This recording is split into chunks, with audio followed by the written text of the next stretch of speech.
You know, I really want to take voice lessons as an adult. I really want to take voice lessons as a grown up. You know how I really like to learn how to play piano, but I know I'm way beyond that capacity. You can do a little chopstick. I can do. Um, Well, not just the general management. I'm now invested in the forensic audit that covers how this happened. you know what, Mr. Ford, you have assigned us enough duties. Thank you very much. All right, Rich, is Kenji with us today? Kenji, are you ready to go? All right, thank you. All right. Let's go. All right. It is now 5:30 p.m. and it's my pleasure to call to order the Ashimo Charter Township regular board meeting for April 24th, 2026, and I welcome you to join us in the Pledge of Allegiance. Allegiance to the flag of the United States of America and to the republic for which it stands, one nation, under God, indivisible, with liberty and justice for all.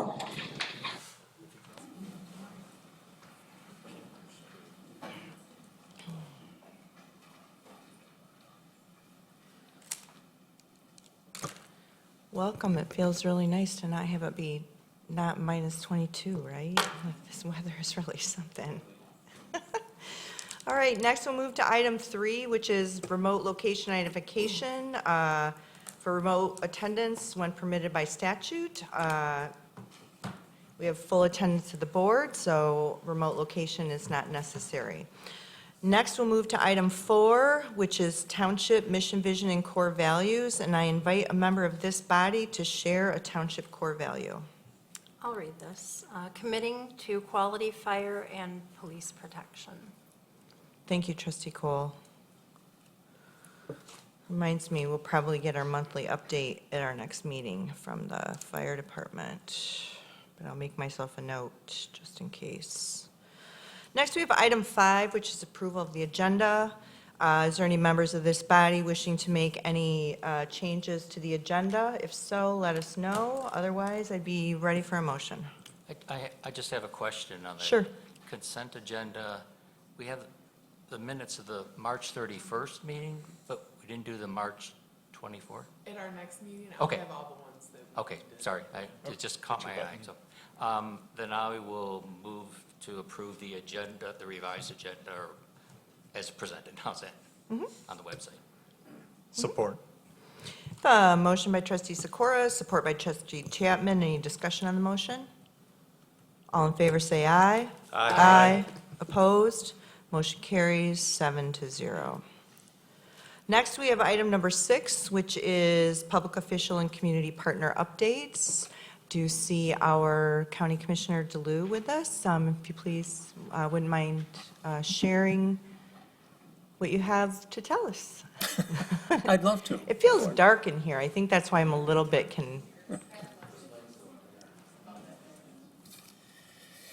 Just some updates for you. I don't know if you're aware that Governor Gretchen Whitmer was in town today for a groundbreaking ceremony on Alcott Street. A couple years ago, the county received a federal grant of $4 million, and like another grant we were supposed to receive from the federal government, it was cut with the DOGE cuts by Mr. Musk. So surprisingly, the state of Michigan ponied up almost $2.5 million. The city of Kalamazoo contributed, and the county, through their opioid relief funds, contributed another $2 million.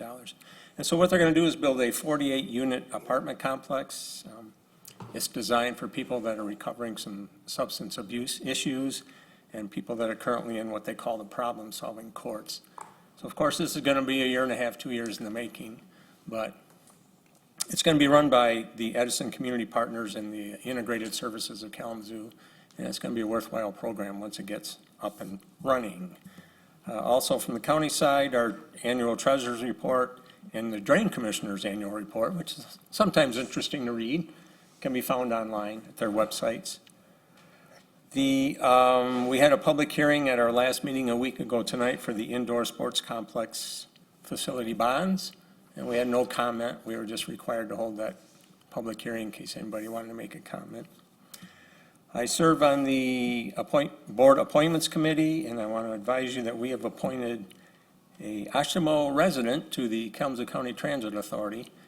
Due to where he lives, he was able to apply for one of the rural positions. We had 3 applicants for 2 positions, and he was one of them that we chose for that. It was Tristan Mabin. Really impressive interview by him, which he and the other individual are actually appointed over an incumbent, which is kind of unheard of. I also serve on the Veteran Service Board, and one of the individuals on the board has her own nonprofit. And this summer in June, she's hosting a Women's Veterans Conference here in Kalamazoo at the Radisson. This is a total new approach for women-only veterans, and it's a 3-day conference. And if anybody is interested, of course, you can look at the online website. It's called Veterans First Organization. And it's for the women and their supporters. So, any questions? Any questions for the commissioner? You know I have a question. Sorry, Commissioner. Well, and I know we will be talking about the township and their role as far as the budgeting for the sheriff's department. Yes. Yeah, I haven't watched that meeting yet. That was last Tuesday. Yes. And that presentation is during Committee of the Whole. Is it the beginning? It's your 4 o'clock session? Yes. Okay. Okay. So we're aware of what is happening and who's driving it, and the board will have the final decision. So as I've said in the past before, these townships are not rich, so. I appreciate that. And I guess when are townships going to be invited into, you know what, I know it's not necessarily your decision wholeheartedly, but it does feel like the townships have not been brought in for a conversation about what the proposed changes are, and I hope that that changes before the board. And I don't even know if you approved what was presented. Oh, no. Okay. We haven't come near that stage yet. In fact, at our last meeting, an individual used the word negotiations. I said, well, are there actual negotiations? And there's not. That's why I didn't like the use of that term, to be honest with you. But then they made it sound like they're negotiating with the townships, but obviously they have not. And I will keep you. I appreciate that, and I know it's not a great, I mean, I don't mean to put you on the spot, but I No, do want it's- my fellow colleagues on the board to go back and watch that Committee of the Whole meeting, because that will impact what we are and are not able to do when it comes time to contract with the sheriff's Right. department. Okay? Thank All you. right, thanks. Do we have anyone else here? I don't see any other elected officials. All right. Thank you, Commissioner DeLue. I know you take extra time to come here and be with us, and I appreciate that. And I don't mean to give you a hard time. I appreciate it. Next, we'll move to item 7. This is public comment on consent agenda or non-regular session items. So now would be your time to join us. It would be nice if you would please introduce yourself, and you have 4 minutes to provide public comment to the board.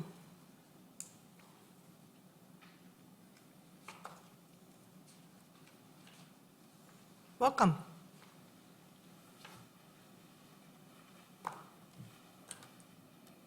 Thank you. Good evening. Supervisor Bell, trustees, Township Board. I just wanted to make a few comments about the March 24th presentation by Mr. Fuller from the Assistant Fire Marshal regarding the burn ordinance. Granted, I wasn't really fully aware what, other than Supervisor Bell, you had requested that information. I'm not sure what the direction of this, of that information is going, if it's more directed at deregulating burn permits or increasing them, or doing more enforcement, having more language in the ordinance for enforcement and that sort of thing. And it was a good presentation. I think several of you acknowledged that. It said something about 18,700 permits issued, 3,860 plus per day. It's a lot. And I'm one of them. I live in a neighborhood that we have quite a few people that burn. I always call in my burn permit. One thing is, I'll tell you a little story. When I first moved to the neighborhood 23 years ago, there was a man in our neighborhood affectionately called the mayor of our neighborhood. He's an older gentleman. He has since moved away. His wife passed away, but his name was Mr. Hahn. And he was always going up and down the streets in our neighborhood over near Stratford Hills off of 4th Street, just really encouraging people to make sure you call in for your permits, and whether it was for building or burning or whatnot. So I think there's a bunch of us that really took that to heart, and even though he moved several years ago, we still do that. And Mr. Fuller's presentation mentioned not all burns have burn permits, but I'd also encourage you to think that in many instances, including the ones that I've called in, not all burn permits result in burns. Because sometimes, you know that they're good for 2 to 3 days. Hey, I just want to get this one out of the way, and I can burn this weekend if I want to, just because I have one on file, but I don't always do that. The other part of the presentation was, focusing on the addresses, and he provided some really nice charts and statistics and things like that. And then he got into the top 100 permits issued. And yes, me and my neighbors were on that list, I'll confess. Again, I think that's part of just the nature of our neighborhood. And I don't want to call out our specific street. You have 1 minute left. Thank you. But I guess I would be careful moving forward on an ordinance, because if you got to the part where he presented a table of those 100, and were you encouraged or influenced by 71% of those 100 were to the west of 8th Street. Well, 8th Street, as he acknowledged, was just randomly picked. I think he didn't use the word randomly, but it was just a decision. I'm going to compare everything east and west. I'll remind you of your township zoning map. I haven't done the math, even though I'm a numbers guy, but your zoning map indicates that probably more than 80% of the properties west of 8th Street are rural residential. So of course, I would have actually expected this number to be much higher. So Your time is up. I'd encourage you to do more thoughtful deliberations and maybe do a study or at least better data before you move forward on a burn ordinance, regardless of which direction you want to go in. Thank you. Thank you. Is there anyone else here wishing to make public comment? Seeing none, I will close item 7, public comment, and we'll move to the consent agenda.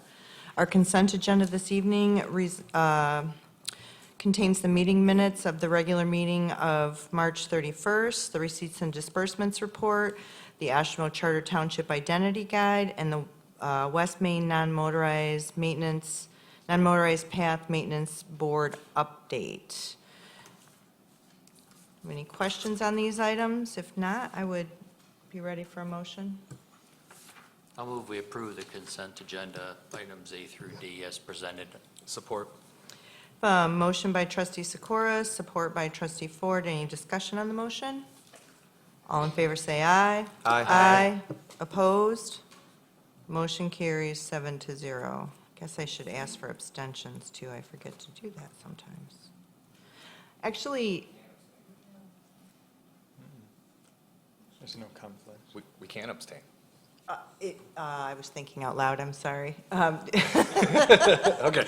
Actually, Attorney Porter, what I was going to ask is, if someone is going to abstain from a vote for whatever reason, do they need to let us know that in advance? They not, well, typically, you would notify somebody in advance, but in addition to that, you have to be released by the board, and you have to have a direct conflict to be released from a vote. Okay, so if I don't ask for abstentions, that's perfectly acceptable? We Okay, can't record an abstention, right? Like, you're either a yay or a nay, or you're not here. You're either a yea or nay, or you're not here. Or you've asked to abstain, and the board is authorized. Correct, because you have a conflict of interest. Correct. okay. So it really was me just thinking out loud. I saw it, I think, in a meeting I picked recently. up on and it, I was heard it. like, okay. Next, we move to item 9, and I'd like to welcome our detective, Callum, to the podium, and he is going to present a report from the Kalamazoo County Sheriff's Office. Thank you, appreciate it. Am I loaded up? Perfect, thanks for having me, you guys. I did have a partner coming tonight, that would be your business district CPO, but he is unable to make it. I think he had an illness, so I will take that part for him. That's it. I do have my laptop if I need to grab it. Plan B, Yeah, no, let's expect see. the unexpected. Are the screens working? I can't tell if the screens are working out front of us. Are they working for you guys? Uh-uh. No, they just changed the source.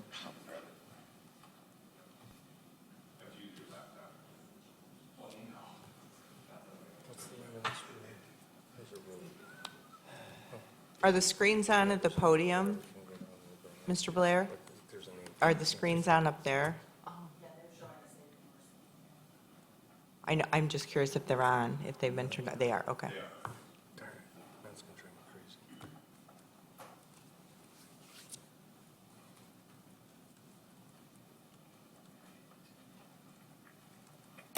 Give me 1 second.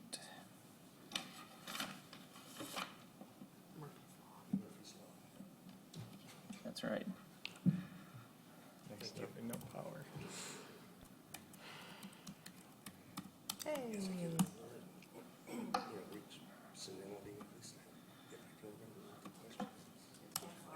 Good old caps lock. Never fails.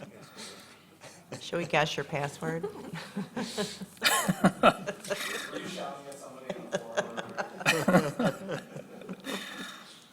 come on. Sorry, guys. It's all right. Any jokes or anything?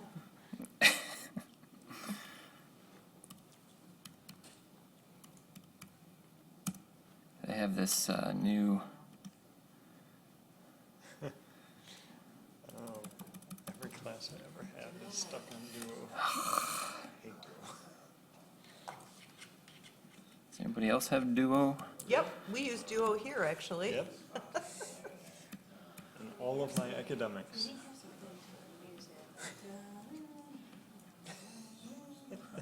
No pressure.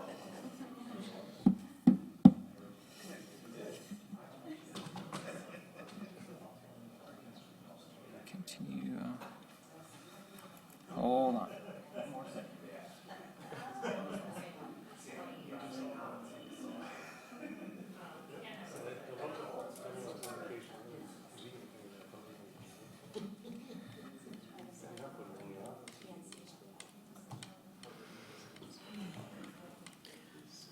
What is the weather supposed to be tonight? Do you know? 5 minutes in front of you. Aha. Get there. All right. No, not till after 10 p.m. tonight. What's that? Thunderstorms after 10. It's thinking. Yep. I was trying to Firefox, get I it, haven't seen that in a long time. trying to get it full screen here for you.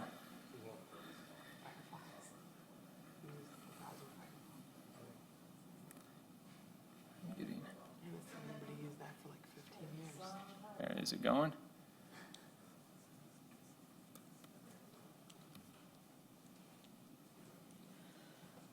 Ay, ay, ay.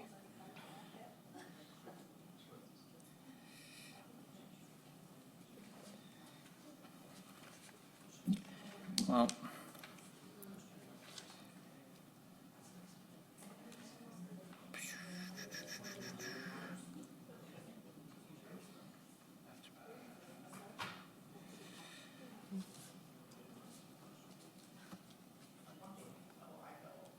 Do you guys have an open Wi-Fi here, maybe? Oh, boom. Phew. Wow. All right. Thank you, guys. I'm Detective Adam Kelm. I've been with the Sheriff's Department, for those who don't know me, out here for 24 and a half years now. The last year and a half here as the Oshtemo detective. And these right here are going to be a comparison stats and just kind of during my time here, the year and a half, what we've seen with some of the crime trends, and then I'm going to just go over some recent events and maybe some case updates on some things that have kind of made the news and been bigger cases here in Oshtemo. So I'm going to start with calls for service. You guys have probably heard this. A call for service is anything that's entered into the dispatch, or an officer can create a call for service. It's anything we do as a police officer, from checking a locked door at a bank to, a crime in progress. So calls for service basically bounce around from 2,400 to 2,900, somewhere around there at the highest.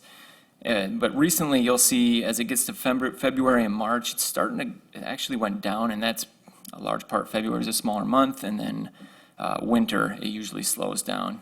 As you can see, all the way back in the summer, 2025, that's our high points, and then in the fall. But calls for service can also be broken down into our venues. So just so you know where we're at as far as Kalamazoo County and our neighbors and comparisons, Kalamazoo Department of Public Safety has their own department. They have a large department. They have 93,000 calls for service if you want to go on the high end. It's a large number, followed second by Portage, a rather big city as well. That's where I live, 28,000. And then we're third, so just the growing Oshtemo Township, right? The growing business districts, the growing neighborhoods. I think if you compare these with nationwide stats, any city that's growing, you're going to see these calls for service go up. And then next, right after that, is Kalamazoo Township. I just want to commend you guys on doing a great job of getting more officers on the street, because these calls for service should start to be rising, right? With the call rates and the businesses that come in, the people that come here. An accident is a call for service. With the traffic booming, those should be going up.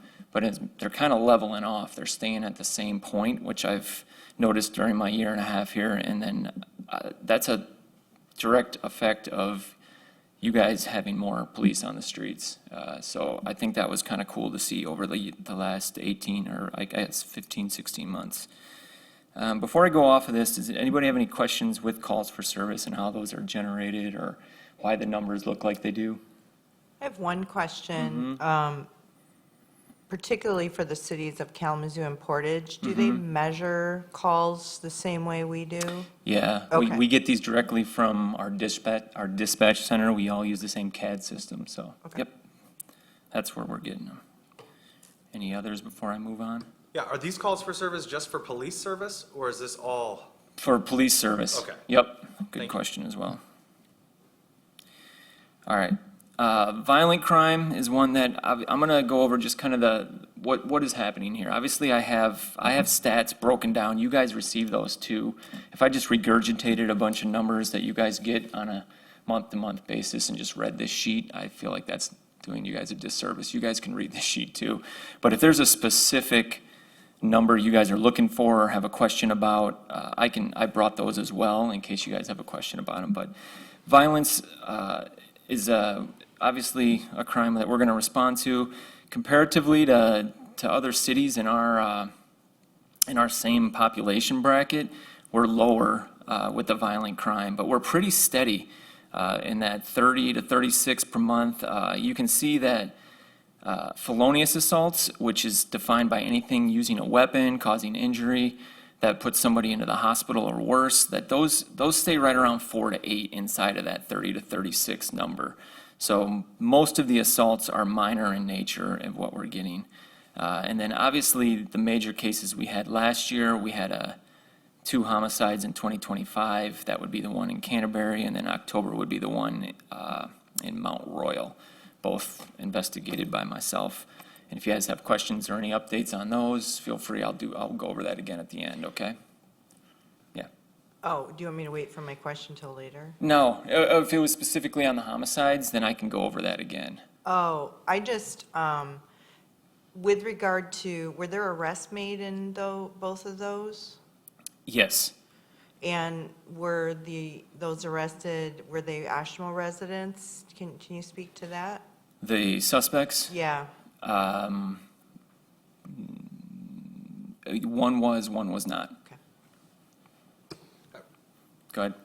I'll take questions, that's So, great. I'm sorry, are we supposed to wait? 'Cause No, for go, this- fire away, fire away. My Let's go. apologies. So for the assaults and the domestic violence, I guess I'm kind of curious about 30 to 36 per month being steady. Is that 30 to 36 new people involved in assault each month? Are we having repeat calls to the same locations, same individuals? So- Maybe what's the breakdown between, random assault and domestic? Yeah. I just wanted to understand that and understand. Yeah, If you're so this- repeatedly going to places, what's the plan? This includes repeat offenders. I don't have that stat directly in front of me, but it includes all of them. So there's going to be a percentage of those that are going to be repeat offenders. Probably, if this is just an estimation, just going from looking at what calls we're going to, I would say easily 25 to 30% of those are repeat offenders. Okay, thanks for the Yeah. clarification. Just a quick question. Nice graph, but So, it's, yeah, 230s on the left-hand So, side and 30. yes, and everything. I apologize for that. Trying to The make numbers sure are it's going accurate. Up or down or where? The numbers are accurate, but I used, what's that system called? Copilot for the first time on the recommendation of one of my superiors. They said, use Copilot, it'll just make everything in your life better. And then I saw it and I was like, nah, not gonna use Copilot again. So the numbers are accurate, the graph looks a little off. You just got to check what the output is. I actually was gonna guess which one of you guys was gonna call me out on that, and you were about 2 or 3 on my list, so you got it. You guys are good. I will not use that, but whatever, it's Copilot. UDAAs are the theft of motor vehicles, unlawful driving away of an automobile. Summer last year was the high point.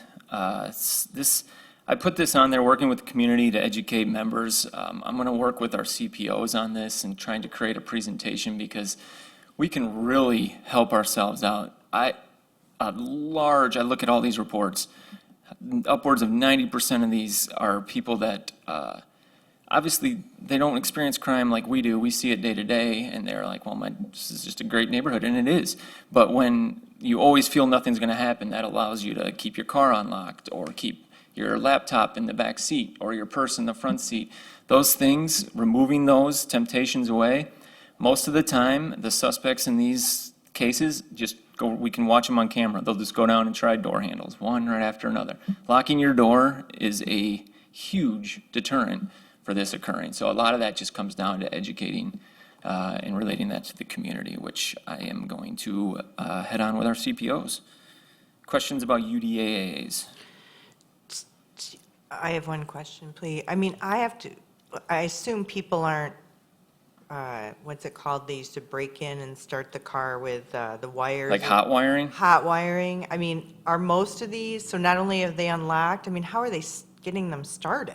Like, So one way is the keep your car warm, warm it up, leave it in the driveway on your way to work. That is a large way that they're doing it, or people leave their keys, visors underneath the car. And then Kia, like some manufacturers, have made it easy for them to do a modification way of a hot wire. It's not the same underneath the steering wheel, but easy to break through the column and get a key to work and override it. So there's multiple ways that they can get to do it, but the highest ways are people either leave their keys or have it in the ignition in the car running.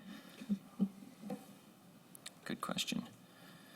Property crime, our biggest ones are breaking and enterings. A lot of these numbers come down to storage, not so much residential, the home invasion, that means somebody's living there, but like storage units, garages.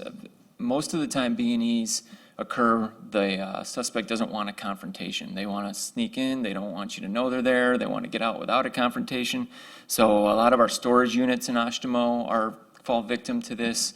Barns, unoccupied dwellings close to the Oshtemo Township. I think Alan Miller could tell me more about that one. We do know those. So they're looking for the opportunistic site on these. Time of day, and then the other one I put on here is student education. Letting students know, and I know Western has done this, I've talked to a couple of their officers. Western does a pretty good job of sending email communication, but when they leave for breaks, it is just open season for people to B&E dwellings or, again, any place where you'd store your property, to take their items with them, anything of value to take with you when you leave, if you live in one of our apartment complexes and are a student at Western, because that definitely changes our numbers. But relatively low if you look at other agencies our size. Those B&E numbers are fairly low. This does not include B&E of vehicles. This is of buildings. Hold on, was that good news there for a second? Yeah, that was good news. That was good news. I have some more coming. All right. Just wait. So I think we could all agree, if I walked in here and didn't show this slide, what's our number one criminal response here in Oshtemo Township? And probably you guys would all get it right. It's retail fraud. We have a lot of shopping areas, it's no doubt. So we do have a business district CPO. We are now down to 31, and then March, I think it was even 29. So that is going down, down, and down, which is great. Now we're getting into summer, so I'm really curious to see what summer does coming up here. But I know if you guys don't, Deputy Neal is your CPO. He was your CPO before, got bumped out of that spot, and I was kind of, oof. Much to my chagrin, he was not able to keep it. He's doing a great job. He wants to be in that spot, and that's a key thing. He also has, I won't steal the thunder here at the end, but he has also done a great job with some of the businesses and some of the problems they were experiencing.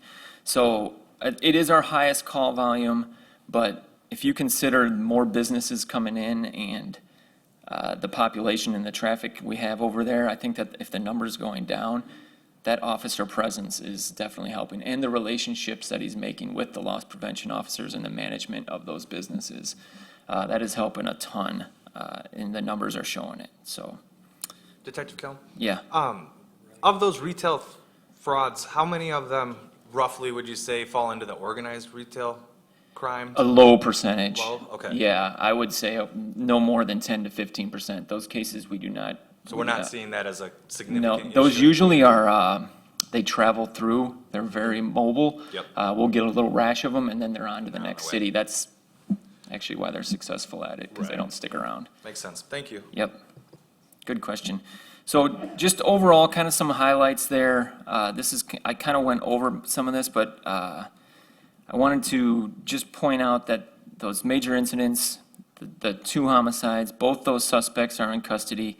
I am currently, one got bound over to circuit court, which is great. That's the Canterbury homicide one. The other one, they're in plea negotiations with currently right now. So both those cases are well along. That doesn't mean I've stopped working them. We also have, hold on just a second real quick. I'll put this one up. We have had one shooting this year. We have had shots fired calls. They average around 2 to 3 a month. most of those are unfounded, which means you hear somebody, that means it could have been something else as well. It's not necessarily a gunfire. It just sounded like one that we responded to. And either no victim or suspect stuck around to make a claim, or it wasn't even a gunshot, or we weren't able to determine. But we did have one shooting. It was a domestic-related shooting just in this month. The woman is in custody. She has been charged with discharging a firearm in a dwelling causing injury. And the male, who is the victim of the gunshot, was saved by deputies that respond. He had an upper thigh gunshot wound, was bleeding pretty heavily. They did apply a tourniquet, save him, and then were able to weed through the lies in the beginning and get to the bottom of this one. So they did a really good job, the road guys did. But other than that, that's all we've had this year. What do I have on here? Continued partnerships. The CRM meetings are a fountain of information for me, working with the city. The CRT team you might have saw that on the news. They had a pretty good bust in February of this year in Concord Apartments, took some guns off the streets, some modified weapons. That means they had lasers and aftermarket different triggers on them. Great to get those off the street, as well as quite a large amount of drugs in that bust, just for an example. I put working with federal partnerships. I just got brought on the Violent Crimes Task Force for the FBI. And through that, I'm able to take some of the gun cases that we get out of Oshtemo Township, anybody caught with a gun, if they have a previous record. And not only, we won't charge them locally now, we can now charge them federally, which means that there's a lot higher sentencing guidelines and stricter laws, which will help keep those guns off the street. So that partnership has been huge for me. That's a great resource for Oshtemo Township. And then we talked about, frauds. Another large one, tax time is a big thing. That's mostly over the telephone. The other one that we've been seeing along with frauds is like check fraud, and that's even hit here in Oshtemo Township. I am investigating that right now. It looks like somebody has gotten a hold of a template, a really shoddy version of your checks, and started to reproduce those. I have a possible suspect that lives out of state here, but I am tracking her down as we speak. So anyway, we're getting to the bottom of it. The good thing is we have been getting our money back on those. Did you say they're recreating Oshtemo Township? So they got an image of an old check, and they're able to then recreate Oshtemo checks. I guess I'm confused why I'm just hearing about this now at a board meeting. This is all brand new. I knew it. This is all new.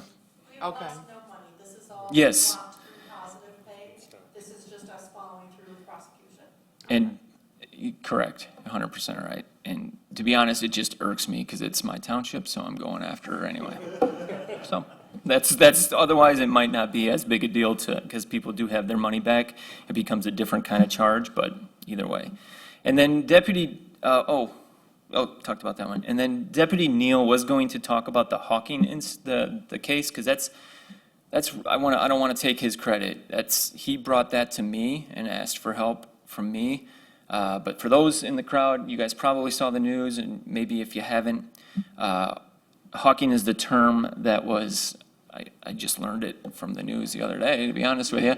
It's the term that is given to the unauthorized selling or soliciting outside of a business on business property. We've recently had the problems with our businesses experiencing kids that are juveniles that have stolen candy or illegally obtained candy and then have been selling to people on the way in and out to try to make a profit. The tough part about this in the beginning was that stores, nobody likes getting younger kids in trouble. Stores don't want to call it in. It's candy. They're like, we're not going to call it in. So for a while, it was just kind of overlooked and brushed under the rug. They didn't want to bother the police with it. But it became such a growing problem and identified by somebody who was able to be with the businesses every day. I think that really turned an ear. He's like, well, I'm hearing about this every day. I'm going to do something about it. And with the partnership with you guys making an ordinance, I'll have you know, I just checked with him on my way in. He hasn't had one complaint of a hawking incident since you guys created that new ordinance and we put a news article on it. So I mean, that's awesome. Comstock has had a couple, so we may be pushing the problem to other areas. But All right? it's just a matter of time before they get, the officers over there understand how to enforce it. For those who don't understand, it also can affect those that are aiding in the commission of a hawking incident, which means a parent could be held liable, which has a lot more sting than what we can do to a 13-year-old. And we really don't want to do that to a 13-year-old, you know what I mean? So this is a really good ordinance for Oshkosh Township and had immediate effect. I just want to share with the board, I had a resident come in and meet with me actually around stormwater management was her primary reason for coming in. But during our conversation, she was like, I just want to thank you for making the changes to that ordinance. She had had personal experience with being, having youth come up to her, and it was frightening experience. So anyway, and it took, I think the story improved with regard to accuracy, so I think that helped a lot, but yeah, glad to hear that at least for, knock on wood, Yeah, yeah, right? yeah, At least for the exactly. meantime, it seems to be effective. Yeah. Detective Kelm, can I ask a question about Yeah. specifically this candy illicit selling? So when it's a juvenile that's doing that, and you guys know that there's an adult that's kind of involved in that process, does the child end up in the juvenile system or with a juvenile record for this? Because to me, they feel like victims. So It's a the two-part answer. One, it's very low percentage, the ability for us to pin this to one adult. Given we'll have a group of kids, no adults with them, parents claim no knowledge, and without that knowledge, it's really hard to get that, to stick on that. And then as far as the juvenile record, we have not charged, as far as the ordinance goes, we haven't charged any juveniles because we haven't had any since then. But they would have to actually have a retail fraud, and that would give them a juvenile record. Okay, so, The actual stealing of the candy would have been the so then are we coordinating is our CPO working with the LPOs at the big box stores to yeah. get those photos of those parents that's dropping them off? that's all Deputy Neal. Okay, He's 'Cause he's it's taken on doable. a bankroll of those, yes. okay, Yep. that's why I wanted to Good understand. question. Thank you. Yep. Lastly, I wanted to talk about just officer initiated. You guys invest in the sheriff's department deputies, and I just want to get you some feedback on what that means. So obviously, this is busier, it's a bigger township, but all I can do is bring out the comparables from what we have. We do assign officers to Comstock, we assign officers to Texas Township, to Pavilion Township. They've all reached out, not at the extent that you guys have, but because of that, we're able to do a lot more proactive policing instead of reactive policing, and that's shown in the officer-initiated stats. So just for example, in January of this year, Oshtemo had 455 officer-initiated stats, compared to Comstock's 229, Texas's 51, and Pavilion's 15. Now, I get those are the township size and the population have some effect, but that's a large difference. And then February, you guys had 446. The next highest was 300. And then in March, you guys had 608 proactive policing initiated. That can be traffic stops, property checks, directed patrols. They find the arrest themselves. They're out there looking for it. Any of those things, which would not have been able to be found if we didn't have enough manpower for them to even open up a directed patrol or deter a crime from happening because they're just going from call to call. So I thought that stat was interesting as well. And then 95% of all their calls that they're taking are in township as a whole, combined together. 95.2 something of that nature. Any questions? Sorry for the computer glitch. No, it's fine, it's fine. We already forgot. We, no need to Shoot. apologize. Shouldn't have said anything. There's a program that the city is running, and I'm not going to remember the name of it, but it's where the city is partnering with pastors to encourage people to turn in guns, and that the pastor is facilitating that so that if somebody's in possession of a gun, they won't get in charge, they won't get in trouble for turning over the gun. Yeah. I mean, have you all, I mean, the program looks amazing, and I just wondered if you all looked at that, or? I have not. That is news to me. Oh, I will look into it, though. I'm very curious now. How did you Oh. hear about it? The news? I went to a public safety meeting in the city, Okay. in my Got it. spare time.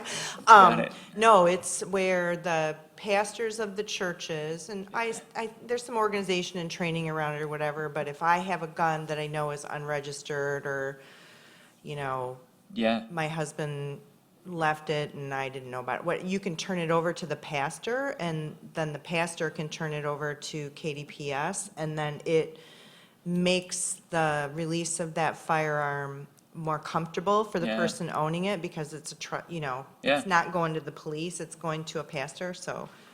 Yeah, I'll look into that to see what kind of program and how they got that up and running. Yeah. Yeah, that would be great. Yeah, they do that with controlled meds, that no blame, no police involvement. You can turn over any controlled meds just so they don't get in the hands of, who knows, anybody that shouldn't have them. So if that program exists, I'd like to not recreate the wheel and Yeah. figure that out. Thank you for that. So really quick on that, Pastor Ron Coleman with Public Media Network is Gotta part of that. Into your mic.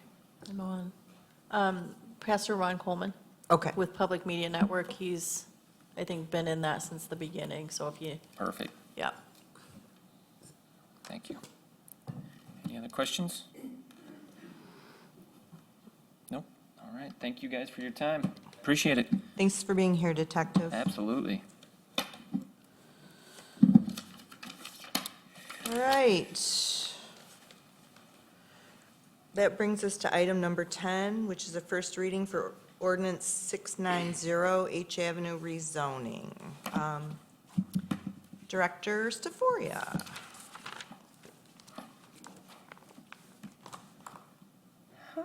Maybe I'll have better luck than Detective Kelm.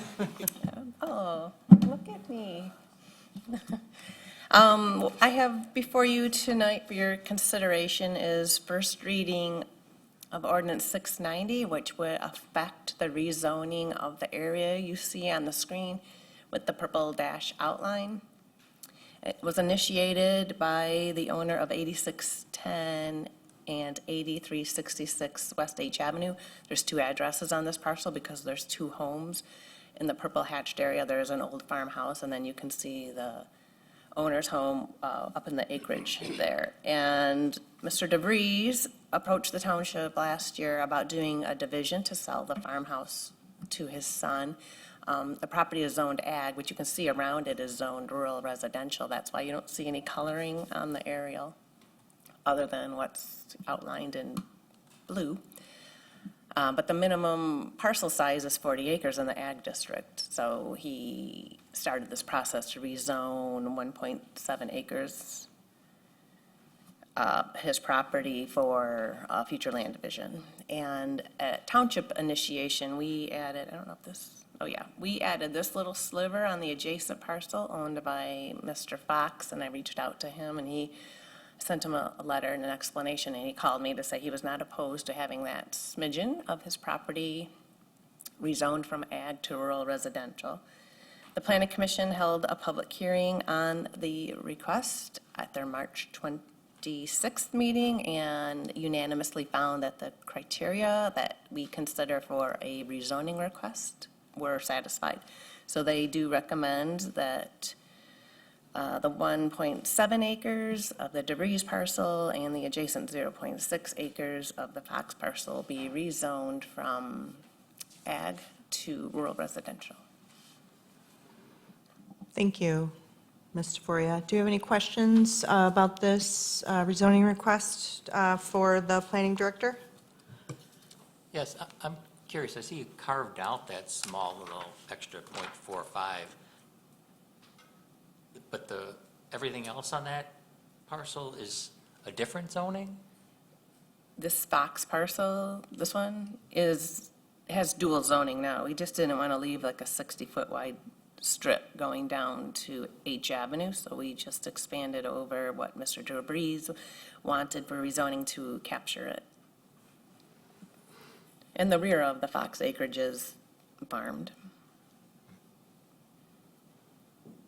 Just seems odd to me, and maybe I'm sure if the planning commission went through it all, they have a better understanding of it. It just seems odd to take a small sliver of someone else's parcel, even if they agree, and rezone it, but not the whole, to something different than the rest of the parcel. It seems like that could be a problem later on. Well, they already have dual zoning on the property. Like this part where the home is zoned rural residential, and their rear acreage is in the ag district. So there's already dual zoning on Oh. that particular property. Oh, okay. Thank you. That makes more sense. I think it would, I don't know. Maybe it was all one at one point. It probably was all one at some point, but I just don't know how recently the Fox parcel was split out. Okay. I'm good with that. Thanks. Any other questions for the planning director? All right, thank you, Ms. DeForia. Before we move into board deliberation, since there will be consideration on this item, this would be a time, if anyone wishes to make public comment on item 10, this would be your time to make public comment. Seeing no public comment, I will close public comment on item 10. We can move into board deliberation.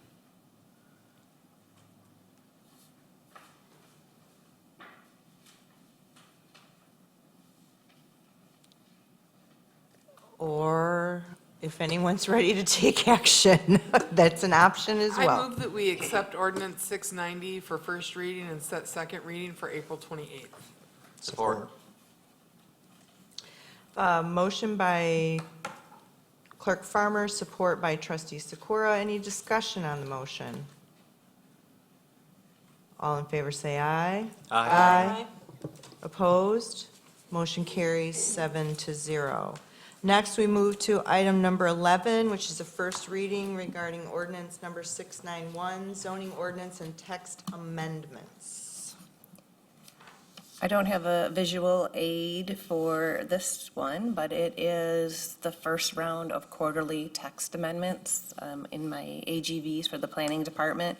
I indicate that quarterly we will take up some amendments. I've told you in the past we keep a little wish list of housekeeping items and problems we see in the ordinance that we want to address, but it's lengthy and expensive process to amend the ordinance, so we just kind of wait till we have a sizable amount, but not an uncomfortable amount to walk through, and then work with the planning commission on the amendments.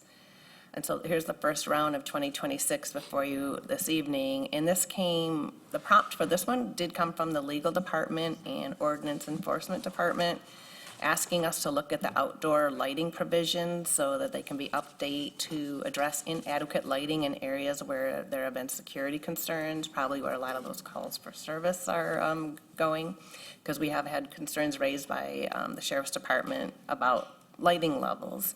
So this is our first step towards addressing that with some amendments. And then we added to this round other miscellaneous amendments, like I said, challenges we have with the ordinance in its day-to-day application. Maybe it's some dated provisions that need to be modernized. And so we've added changes to indoor recreation, which we have these really large industrial buildings that are split up into a lot of suites, and it's a decent spot for indoor recreation, like soccer zone, softball training, stuff like that. And so right now it's a special use, even if the building's there, even if 5 years ago there was a tenant of the same nature, like formerly it was soccer zone and now another indoor recreation use wants to occupy the spot. The parking's there, the building is there, it's a similar use. We suggested that be a permitted use instead of taking it through the special use process at the planning commission that's lengthy and costly. We have amendments suggested to assembly halls in the village commercial district. They were taken out as a permitted use at some point, and so Danes the Birches is there, and it can continue to operate. But our definition of assembly halls is such that we had a business that wanted to go into a smaller suite that would have occasionally have people gathering there to do crafts. And the way our assembly hall definition read, it fell under there, so we're suggesting an amendment to that definition. So somebody who's principally occupying the building because they're a craft store, but they can also have these events, and they don't fall under the definition of you're an assembly hall. Oh, we don't allow assembly halls in the Village Commercial District. So we're just trying to make that easier for the small businesses that might want to have events. Of course, I mean, they'd have to have appropriate parking and everything else to be allowed in a particular spot, but they won't have zoning in their way there. And right now, the ordinance in the Village Commercial District, another change there is if you want to change your facade, it's a special use and has to go to the Planning Commission or a minor addition. And so we're suggesting make that a permitted use, let the Zoning Board of Appeals conduct their site plan review instead of the big public hearing at the Planning Commission. Home occupation provisions, we're adding language just to clarify that there's a chart in the ordinance that talks about a home occupation in an accessory building. We just want to clarify it's a detached accessory building. There's different rules if you're going to run your home occupation out of your pole barn or something in your backyard versus if you're just running a home occupation out of your attached garage. So we're just clarifying the ordinance on that one. And I want to give kudos to my zoning administrators. They took the advice of Officer Miller and didn't go on a weekend, but they went to some of our older apartment complexes at night with a light meter to get a real feel for what our numbers are and how dark and how dangerous some of those dark spots can be. So they did all that as their homework in crafting these amendments to the lighting ordinance. Thank you, Ms. DeForia. Do we have any questions for the planning director regarding these text amendments? For the planning director? Okay, seeing none. We have a light meter? Yes, it has another name. It's not called a light meter. Photometric something or other? Photometric meter. I knew someone was going to ask me that. I should have looked it up. But we do have one, yes. That's fun. Okay. Okay, I want to learn how to use that stuff. All right, thank you, Ms. DeForia. All right, at this time, because this will be an action item, if there's anyone in the public wishing to make comment regarding item 11, which is the text amendment changes set for first reading ordinance 691, now would be your time to come to the podium and make those comments. Okay. Close the public comment, pardon me, for item 11, and we can move into board deliberation or action if someone is, if we don't have any questions on these items. Yep, I reviewed them straightforward, so I would accept for first reading and set for second reading and adoption ordinance 691 for, what's our next meeting? April 28th. 28th, thank you. Support. Motion by trustee Ford, support by trustee Sikora. Any discussion on the motion? Not a discussion. Oh, Sorry. I was, trustee Sikora, go ahead. did we set the last one for a date? Or I just believe a- we did, Yeah. yeah. Sorry, we did. I supported it, so I think, never mind. Any discussion on the motion? All in favor, say aye. Aye. Aye. Opposed? Motion carries 7-0. Thank you, Jody, for moving forward with those text amendments. I know that's just an ongoing struggle. And Attorney Porter, for your office, for, finding places where it makes sense, too. Next, we'll move to item number 12, which is our quarterly budget amendments. In your packet this evening, you'll see the quarterly budget amendment sheet. This is a time when department heads go back and revisit their budget, make sure they haven't inadvertently overspent an item, or if something is projected, it's time for them to evaluate that. It shouldn't surprise anyone that there's relatively few on the quarterly budget amendment because we are only through the first quarter, so hopefully we got most of it right. But Does anybody have any questions? Let me zoom to that sheet. On specifically the first quarter budget amendments. I think the only thing, two things I want to bring to your attention is the professional fees, where there's no dollar amounts listed. That is because we actually did that budget amendment at our last meeting, so that has already been accounted for, so it's on the sheet. And then the building department, the computer for the new hire, that is a budget amendment because that position was added after our budget was complete last year, and we did not include a computer for that position. So those are the only couple of things I want to speak to, but if there are any other questions from the board. Yeah, I have a couple of questions, just, I'm trying to, read through these, and let me scroll down here, sorry. What is a BO state license and an HBA dues? Oh, BO is building official. Ah, okay. And we budgeted for the dues for the Home Builders Association, but we, at the advice of the building official and others, we will not be pursuing that membership. So we just reapplied what had been budgeted for the Home Builders Association towards our building official needs as license. The traffic calming carryover description, remaining balance will be, and then there's more text that goes along with that? I looked that up because I figured it would be a question. It says remaining balance will be completed in 2026. That's for the speed humps on Green Meadow. Super. And then you mentioned the computer new hire one. Correct. It'd be nice if there was in the data request and description box, if there was info in that one. I don't have any problems with any of these. Thank you, Trustee Sikora. Any other questions from board members regarding the first quarter budget amendments?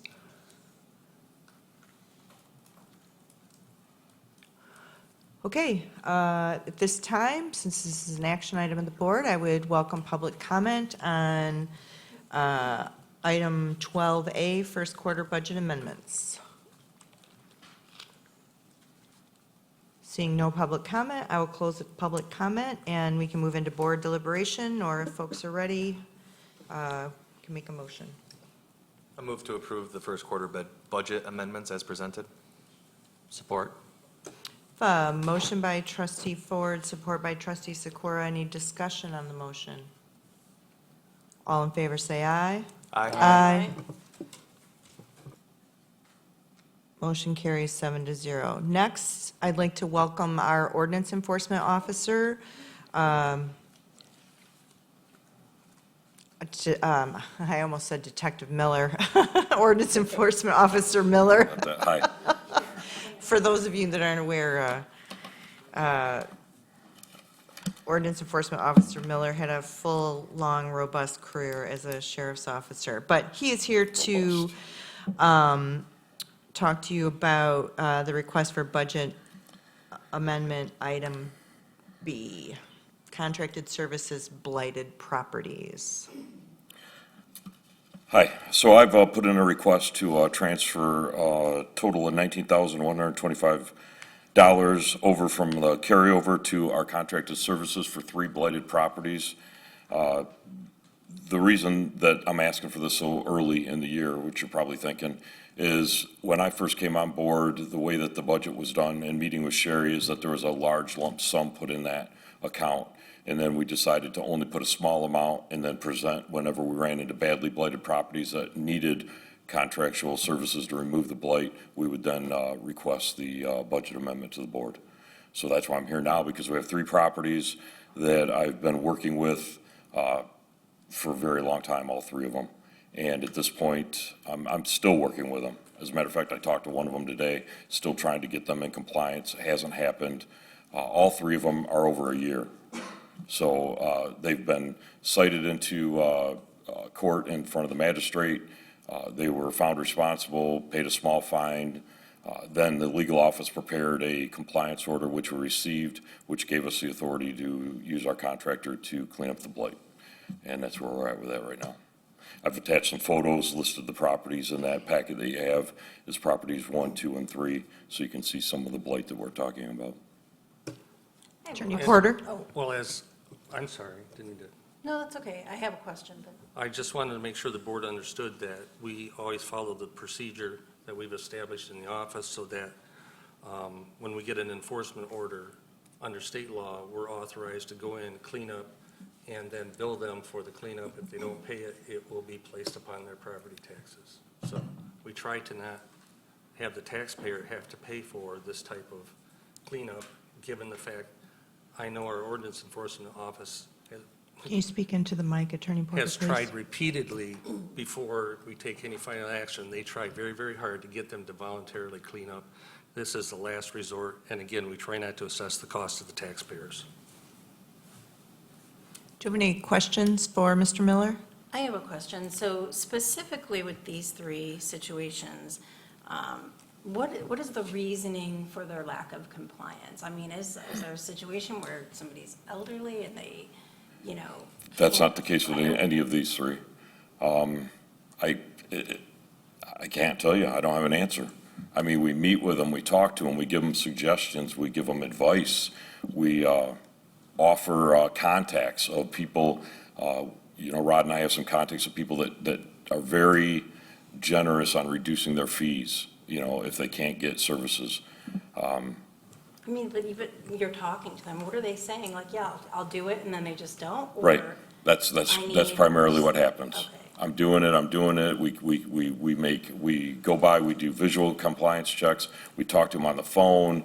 One of these gentlemen today, I talked to on the phone. He did one thing. I went over there, saw it. He did it.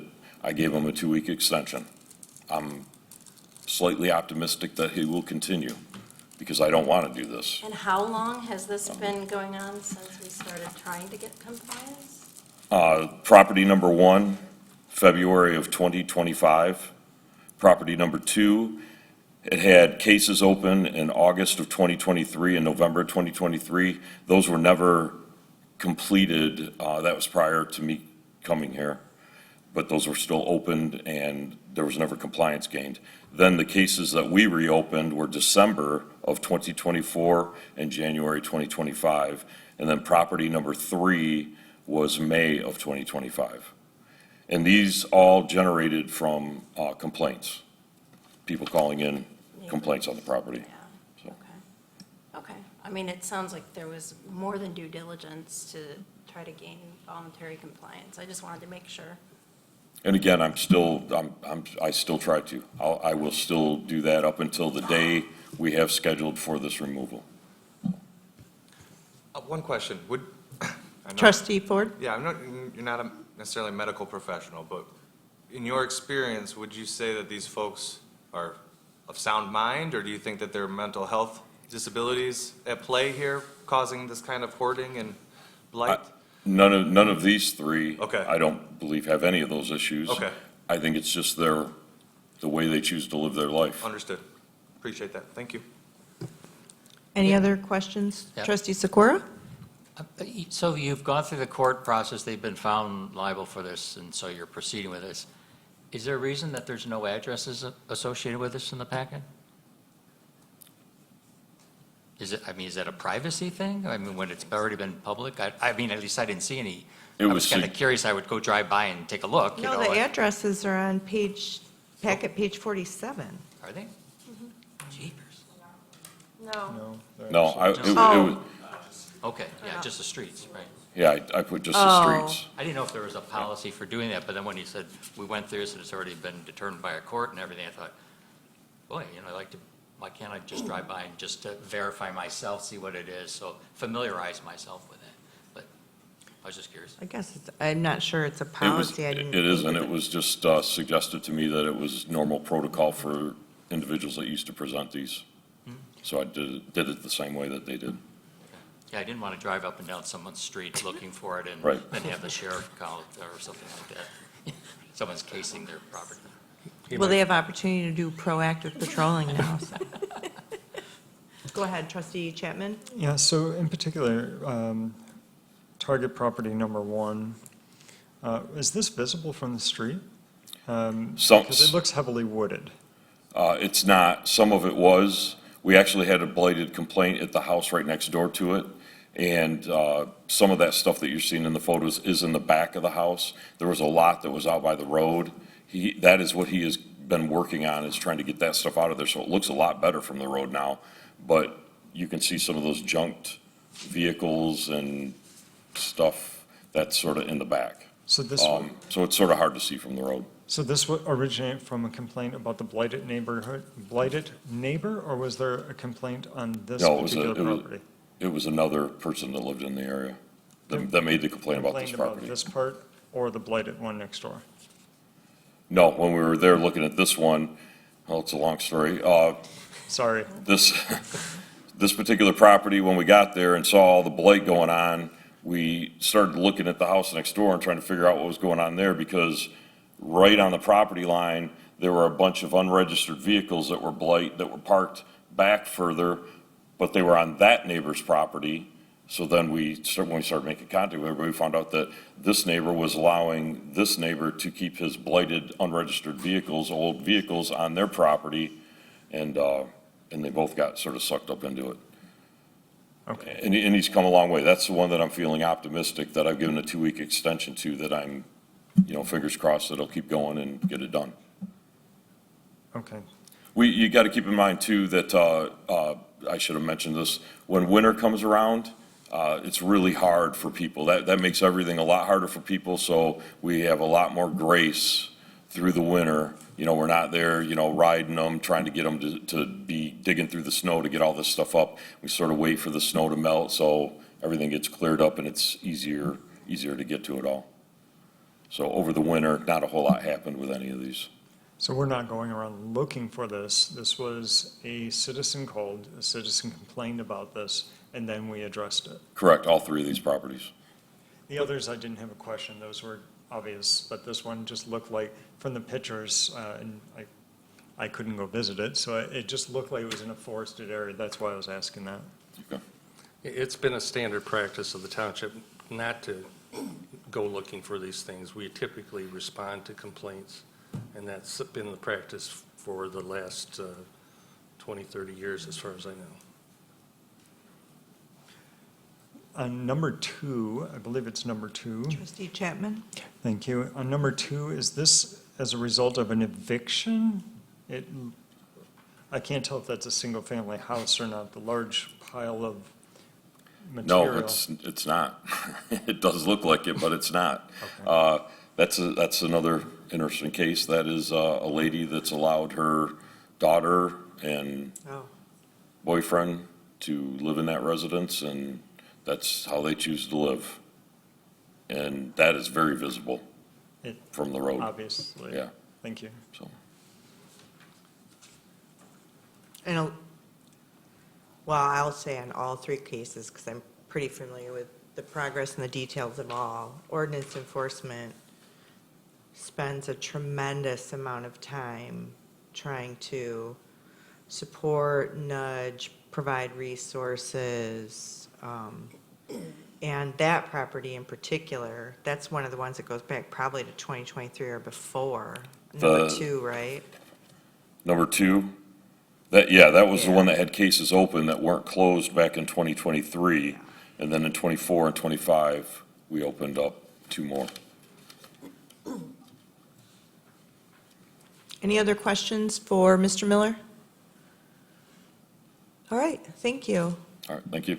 At this time, because this is an action item, it'd be your opportunity, if you have any public comment on item 12B, now would be the time to come to the podium and provide your comment. Okay, seeing no public comment, I'll close public comment. We can move into board deliberation. Well, if there is none, I'm not sure who wrote the proposed motion. They got a little carried away with the zeros. Hopefully isn't 19 million, but I will make a motion to approve a budget amendment in the amount of $19,125 from carryover to contracted services to provide blight cleanup services. I'll second that. A motion by trustee Cole, support by clerk Farmer. Any discussion on the motion? All in favor say aye. Aye. Opposed? Motion carries 7-0. Hopefully, one or two of those will get knocked out with compliance. We won't have to act on it, but now you have your marching orders, I suppose. Next, we move into item 13, which is a resolution to enter into closed session for a personnel matter. Clerk, or can somebody read the resolution into the minutes or record, please? The resolution is, an employee has requested to meet with the township board in closed session to discuss the personnel performance evaluation, which is permitted under section 8, which is permitted under section 8 of the Open Meetings Act. You might want to read that again. Yeah, I was gonna say, can you read it one more time? I'm sorry. It says an employee has requested to meet with the township board in closed session to discuss a personnel performance evaluation, and that's permitted under section 8 of the Open Meetings Act. So moved. Support? I have a motion by trustee Ford, support by trustee Sakura. It's a resolution. Clerk, will you call the roll? Yes. Trustee Cole? Yes. Trustee Ford? Yes. Trustee Chapman? Yes. Trustee Sikora? Yes. I vote yes. Treasurer Bushka? Yes. And Supervisor Bell? Yes, The resolution is adopted 7-0. We are in closed session. thank you.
make the motion.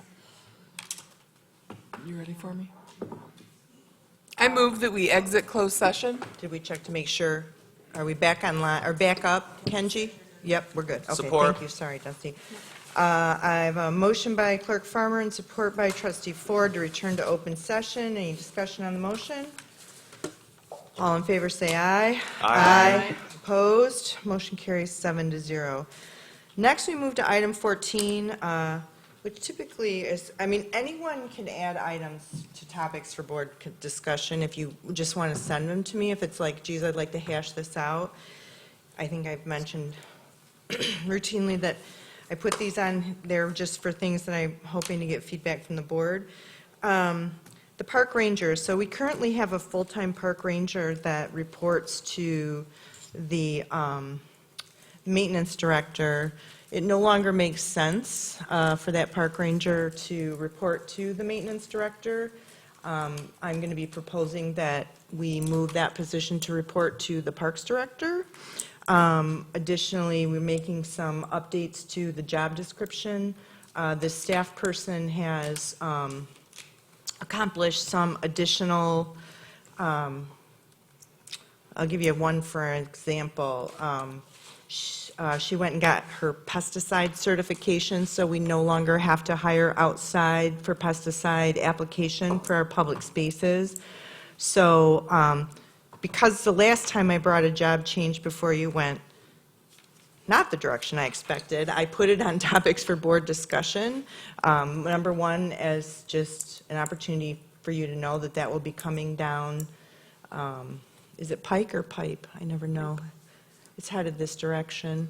Anywho, so I didn't want it to take you by surprise, but I will be recommending an adjustment to the job duties, a change in the reporting structure for our park ranger, probably at our next board meeting, but not for sure. So, I don't know, I'd be welcome any comments, or if there's questions in now or in the future that you guys have about that, I'd be more than open to have a discussion. Are the duties realigning in any way for the job description? So we're working through that process right now. Okay. So that position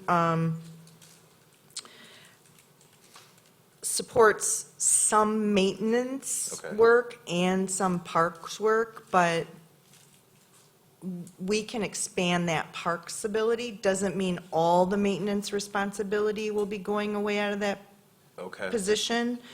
So, for example, that position currently empties all the trash in Township Park. Okay. So I feel like the Parks Director can managing to make sure that gets done. Sure. And also, with the addition of our full-time maintenance person, our capacity is increased, so this change makes sense to me right now, especially in advance of what's going to be a very busy season. Cool. Makes sense. Thanks. Any other comments about that? No? Okay. All right, next is item 14, and this is community engagement. So, because I always try to be an optimistic person, and I prefer to think about things for a while before initiating things. And community engagement is, you all know I do community coffee hours, which I think are a blast. But there's been a call from our community to improve our community engagement. And most recently, it's around battery energy storage. We all know that. And we've also heard why an advisory committee with regard to a potential lawsuit in the future, our attorney believes is not the best way to go. However, that doesn't mean we can't do more community engagement around these issues.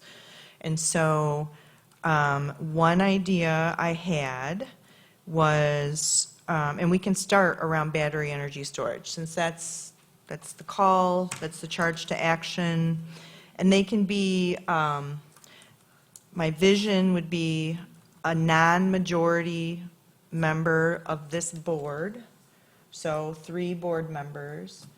They would occur after 5 o'clock, because I know many of you have day jobs too. I think all of you do.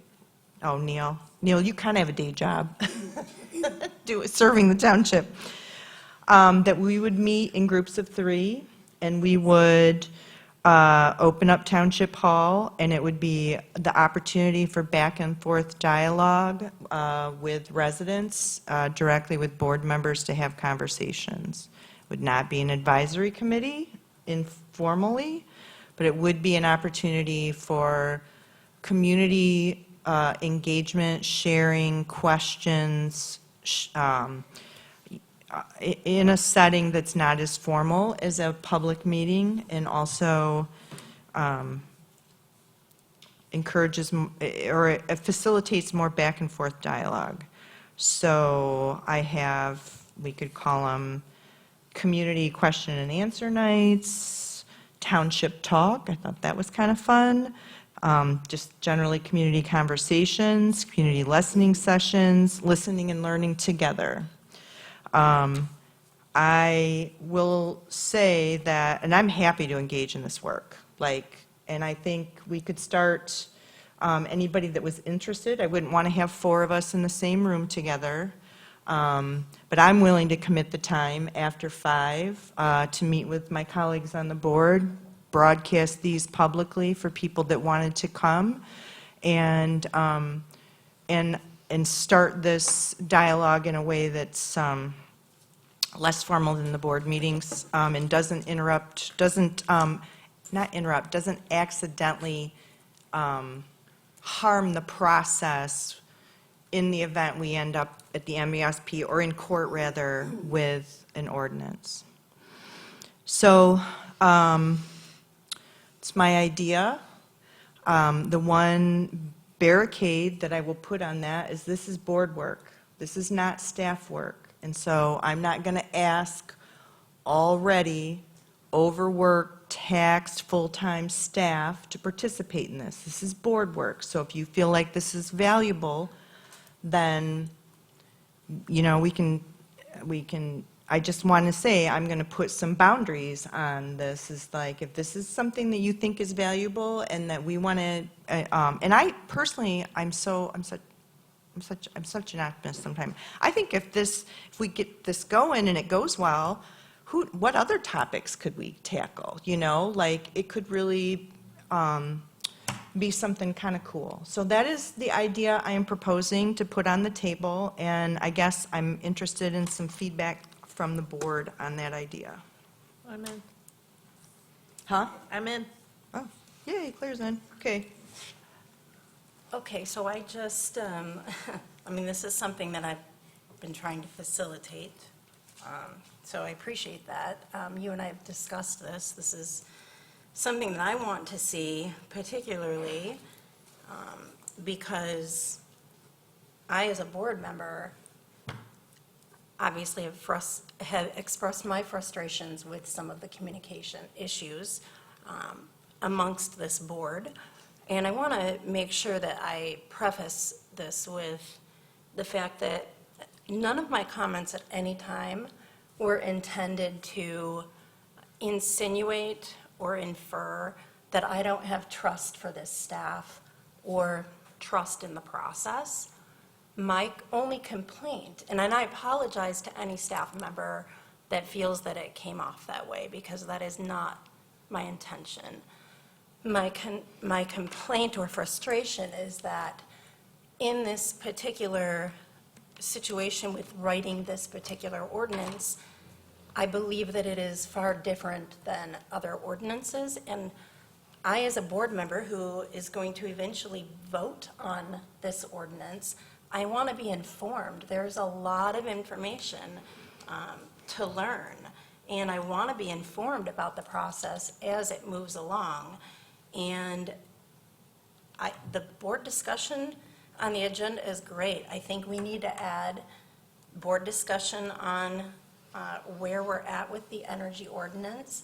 And I have questions. I watched the planning commission, as Michael knows, because I was texting him during it. And the speakers that came up, that was very informative. I learned a lot, but I have questions. And so I want to be able to ask questions, have them answered by staff that has the knowledge, that are working on this ordinance. And then I can say, okay, I have a follow-up question or two. That is what the dialogue I feel like should be with us right now. I mean, I have questions, and I it's- understand that, Kristen. This really is my attempt at trying to find a compromise. Sherry, I know, because I suggested this as a compromise. This is what I asked for the community part of it. A reminder to this board and the public, one of our values is public service. Allow residents to interact directly with township staff and officials. That door to open ask your questions has been open. I understand that. I just said that the coffee talks and the one-on-ones, as we discussed, I think are great, but I think that needs to be more than that. I think it needs to be more than one-offs, where everybody is in the same room, and it's not you get 4 minutes to speak, and that's it, that's your input. I feel like it should be more of a dialogue with the residents all at one time, if they so choose to come. So, I can't remember where it was shared. So again, this is an attempt to create a middle ground where we can start some conversations that are outside of the formality of the boardroom. It is absolutely the intention that after we get to a point where there is a fully drafted ordinance that's going to be ready for planning commission consumption and community consumption, that there's going to be an open house around that. And, but I guess I really, what questions do you want answered while we're on the dais? I mean, do you want me to ask my questions about, that I had from the planning commission meeting right now? Or do we want to make that part of a formal, a normal agenda item? I'm not Each sure we time. should be talking about the ordinance and battery energy storage in every board meeting when that work is happening in the planning commission. So. No, I'm saying just for the board members to be able to ask any questions if they have. And we can put it on the agenda. Maybe nobody has any questions at that time, and that's fine, but Can we come to a point where maybe questions won't get answered immediately from the dais, but there can be follow-up concerning questions? yes, as long as they can be asked. And Okay. I think it should be asked on the dais, because I think our questions not only should be transparent, but they also, if somebody else is asking a question, maybe I have that same question too, or maybe I didn't even think of that question, and you know what I mean? The information sharing, I guess. Sure, Chris, trustee, I do. I mean, we've offered opportunities for people to submit questions online that get directed to staff. We can take board member questions regarding the status of battery energy storage. I really hesitate to go down the rabbit hole of having a discussion about BES at this point. That discussion really belongs at the planning commission level. Is there anything, I guess I'll ask this to Jim, is there anything that would create issues with us having a board discussion on the dais about energy, the energy ordinance as it's being drafted? Well, there's the potential that there could be problems. The problem is, I didn't think I was that soft-spoken, but apparently am. Yeah, there's a procedure provided for in statute, there's a procedure provided for in our ordinance that requires the township board to take the recommendation and the information it receives from the planning commission before ruling on or making a decision about a zoning ordinance. And so my concern has always been, there have been other communities that have had these committees. They haven't followed state statute. If they get challenged at the MPSC level, the first opportunity the power companies are going to have is they're going to undercut the ordinance by saying you violated the policy and procedures of your ordinances, the policies of state law with regard to how these ordinances are adopted. The Planning Commission is supposed to be a recommending body, and there are specific cases out there that say that the township board should not interject itself in that process. You should wait and receive that information from the Planning Commission. The risk is that you've prejudged or you have basically interfered with that independent citizens committee that you have established. And so that has always been my concern. Taking and having a community forum where people can bring forth questions and issues to 2 or 3 members of the board, and then that information are relayed back to the, say, the planning department, so it can then be filtered through to the planning commission. Okay, I think you can I'm sorry to eventually interrupt get. you. I'm not talking about that. I'm talking about this board having discussions about it I think- on the dais. I I think- have questions, asking questions on the record. Is there an issue with that? I think there's an issue with that because, again, depending upon the question asked or depending upon the answer from any particular board, there could be the perception that somebody on this board has prejudged this issue, and that would be inappropriate. That could set that individual up for possibly not having the right to even vote on the ordinance when it comes here, that you haven't let the process work itself through. If there are questions that come up, I think they need to be funneled back through, worked out in a public forum with the board. I'm fine with that. I think there needs to be public input. But to answer your question directly, yes, I think it could present a problem because depending on the question or depending on the answer, it could create some kind of bias toward what the planning commission is working on. That's We're inappropriate. supposed to give the planning commission direction. I mean, it No, doesn't when make we sense to have- me that we're going to vote on it and No, I that, mean- the Planning Act is quite clear, that if, when you get a recommendation from the Planning Commission, you're not happy with it, your requirement at that point is to send it back and ask for additional information. That's where you're supposed to interject yourself in the overall process according to the statute. So to say that you're supposed to give them direction, that's why we kept it at the 75,000-foot level and simply said, ask the board, do you want them to say, not work on an ordinance, work on a CREO, work on a WEO? This board, by voice, it wasn't a vote, but by voice affirmation, said, we want a WEO. So you've now given them the direction to work on that. In all honesty, working outside of the process, working outside of the statutory framework puts the township at risk. But can you cite to me case law on where, because these things have happened. Yeah, and I mean, even energy committees have happened, but can you cite state law that would go against, a board, a township board, requesting an exception to how a normal ordinance is made, or the process for a normal ordinance, when there is clear reasonings for it to be an exception? I can give you clear case law that says you should not interfere with the planning commission's process. Yes, I can do that. Okay, that's what I'm asking, That's why I wouldn't ask questions at this level. You have the ability to ask questions of staff. You have the ability to come and ask questions of me.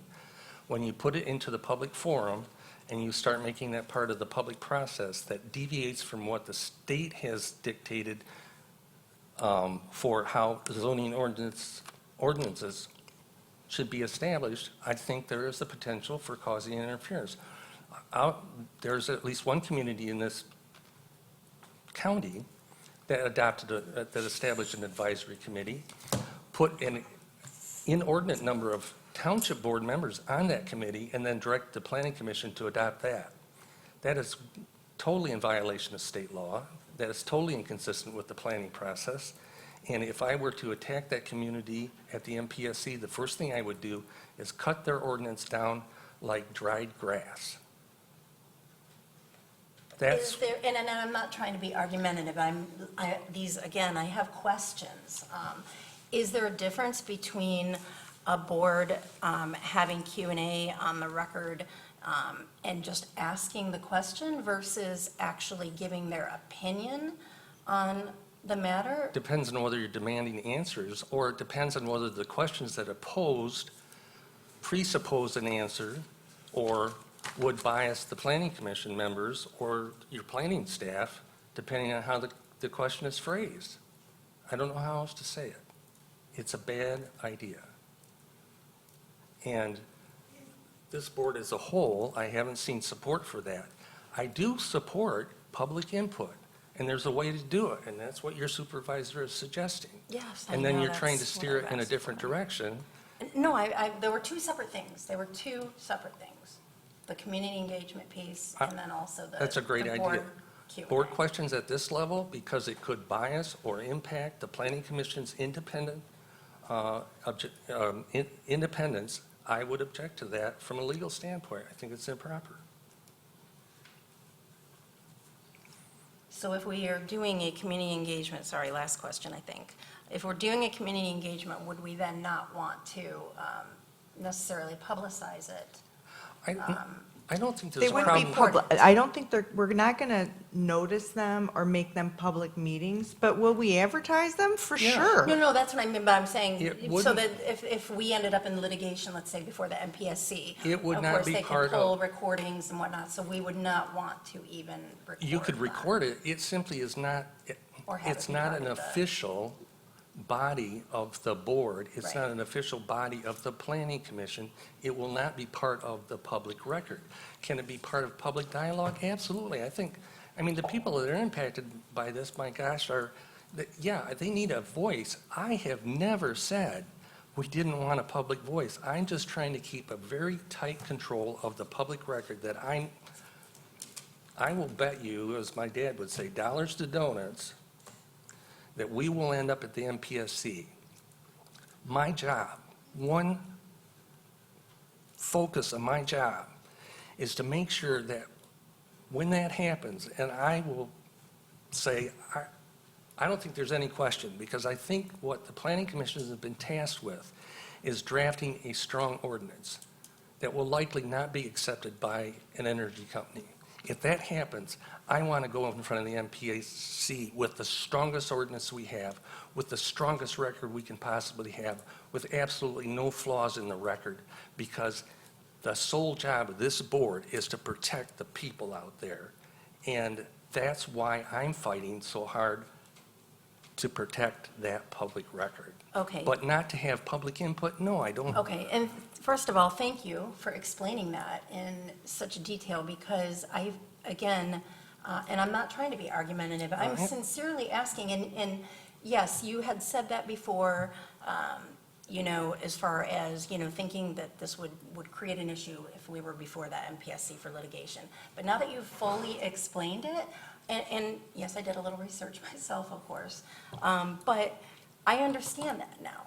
So, again, that's my point, is if that was communicated prior, and I get it, like, yes, I guess I can come to you, I guess it goes both ways, but I just, Part of the frustration doing it at this level is, I don't want to telegraph to an energy company that we're going to oppose them. We're going to draft what we think is a WEO, the strongest ordinance possible to use, in addition to everything the state has thought of, is to use scientific data, scientific analysis to protect the public. But I would hope this isn't presented at some point as an indication that we are trying to just flat out, stop. I mean, I'd love if they just, walked away, but the point is, Can we draft the circle best this ordinance back you can. around to if people are interested in serving in a community engagement? yeah, obviously, I'm interested, it's the compromise I've asked for, so. Michael, do you have any feedback? Yes, I would be interested in this, and I very much favor the idea of having this be something that's beyond just this topic. There are many topics that I think increasing community feedback and any opportunity to increase that community feedback would be wonderful. Yeah. Too often before this topic came up, we sat before an empty audience. And so anything that increases our public engagement, I would fully support and be absolutely willing to give as much as I can. Trustee Ford? It's my understanding that we're talking about doing open house style with a non-quorum of the board. Correct. At TBD dates. Yep. And with After varying 5. topics after 5. Yeah, I'd be willing to do a rotation. Okay. Trustee Sikora? I think the idea is great. Go for it. I don't need another thing on my plate right now. Okay. Thank you. It's all right. Claire, Dusty? Yes, I support doing that, and I'd like to participate. Okay. Okay. So now that I have some feedback and some direction, I'm going to have David in my office start putting together a template. I'll be working with Rich to how we want to, essentially share this, advertise it. We will start with Best to get us started, but I love the idea. I mean, I do. I think we structure it well and it's meaningful for the board and the residents. I think we could definitely expand it to other topics. So look for more information coming from David, and we'll try to find, now that we have enough of us that are willing to sit, I mean, it can be a rotation, and we can go from there. So, all right, thanks for that dialogue, everyone. I appreciate it. At this time, it's now item 15. It's time for public comment. Now is your opportunity to come before the board. You have 4 minutes. If you don't mind introducing yourself, that would be great.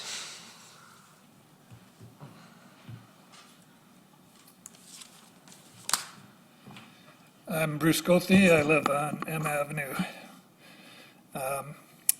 My prepared remarks were just full of grace, but boy, sitting there listening to that discussion exhausts some of my grace. Wow. I don't want the township attorney to spend more billable hours going back and reviewing the way that he has tried to tamp down public comment. But he can continue to deny it. At the Planning Commission meeting on March 12th, Michael Chapman, didn't he bring up community engagement? What you just said? Isn't that what he did? And he was attacked by Attorney Porter. The elected official was attacked by our township employee. Amazing. I wrote out a timeline twice. He said he was out of line. I wrote down the whole thing, like Porter goes in for the kill. He won't let it go. He's like a dog with a bone. So I have to reread through my grace. Sorry about that. In medicine, there's many ways to try to keep up with advancing knowledge in the field. Journal clubs, grand rounds, local and national conferences. It's lifelong learning. It's tough. It's challenging. So, like I'm losing my composure, Attorney Porter lost his composure and scolded Michael Chapman for several minutes. Said he was out of line. Said it twice. I reread, he said it was unwise to bring it up, no matter how smart Michael Chapman thinks he is. That's what he said. I wrote the timeline's available. You can go look at the minutes. It was a 13-minute interaction. He's also said things are happening behind the scenes and Michael Chapman knows it. Now, that was March 12th. We're more than a month. When do we get to find out what behind the scenes means? At the next public meeting, Mr. Porter apologized. and said that he himself was out of line. I commend him for doing that. We all have good days and bad. We should be allowed to apologize and get back on the team. I'll repeat 2 brief statements I made at the April 9th meeting. You're all against Bess. You're all on record against Bess. I appreciate that, all 7 of you. Trustee Zach Ford said he would lay his body down in opposition to lithium-ion BESS storage. 1 minute, Mr. Gothi. Thank you. So our expert from University of Michigan said 98% of the battery storage is that. I'm going to scan through so again, and I need to commend Attorney Porter, made some really good comments at that meeting when they were saying, hey, you get all this revenue, small footprint, big tax revenue. And Attorney Porter said, we're not interested in revenue. So I'll get back to my grace and make my comments a different time. Thank you. Thank you.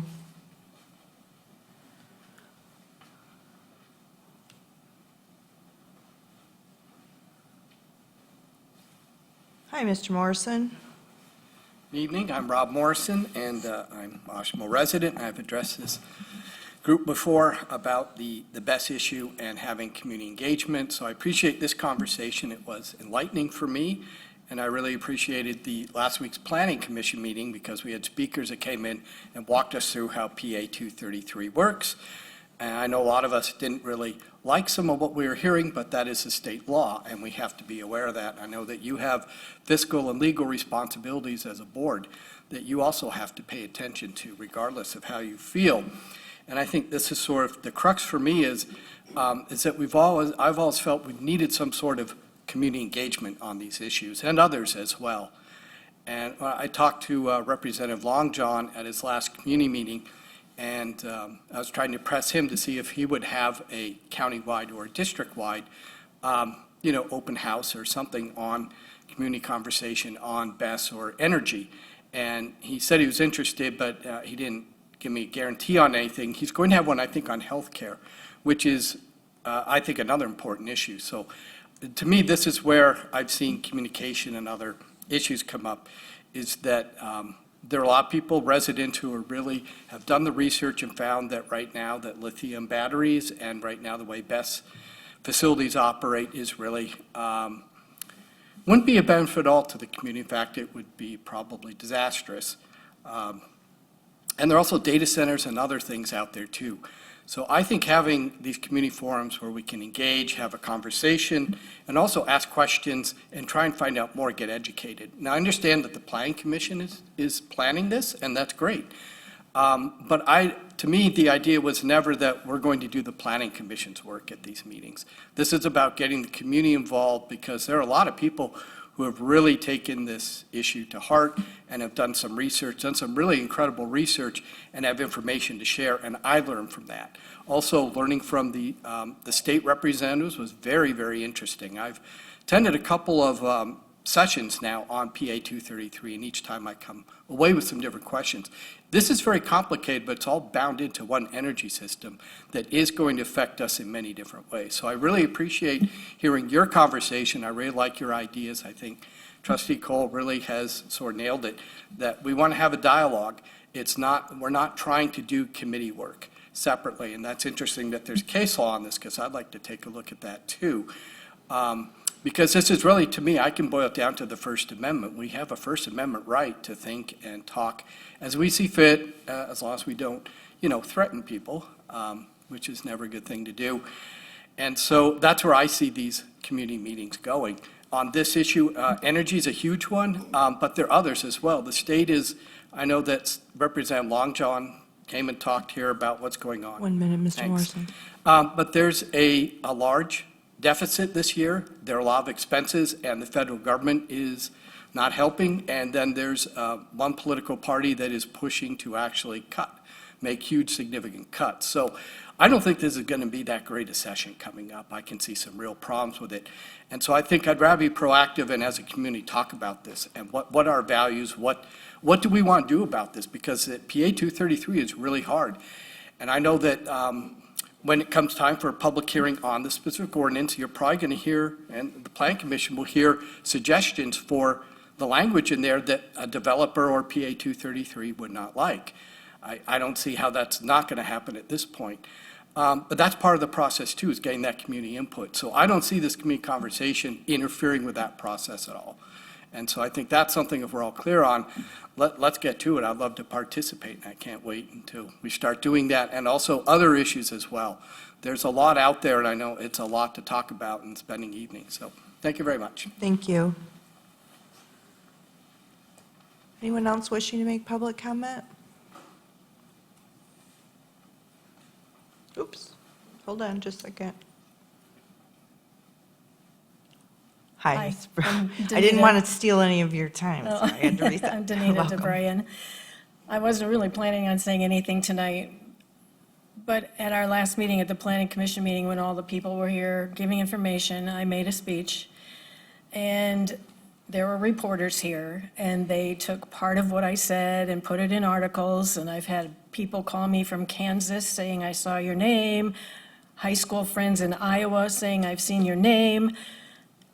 And what she made it sound like was that I was kind of saying, hey, this is a great spot for you to put this. And out of context, I'd like you to hear, I assume you all probably watched those meetings, but what I said was, from a bird's eye view, this looks like the perfect place to put it because of the battery having room there on that field and the power station across the road.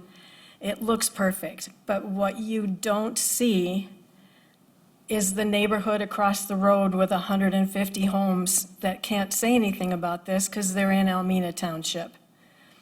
You don't see the small level of our aquifer and that a damaged facility could ruin our wells. You don't see, yes, the bird sanctuary that's a half a mile away, that's 80 acres, that's been there since 1971.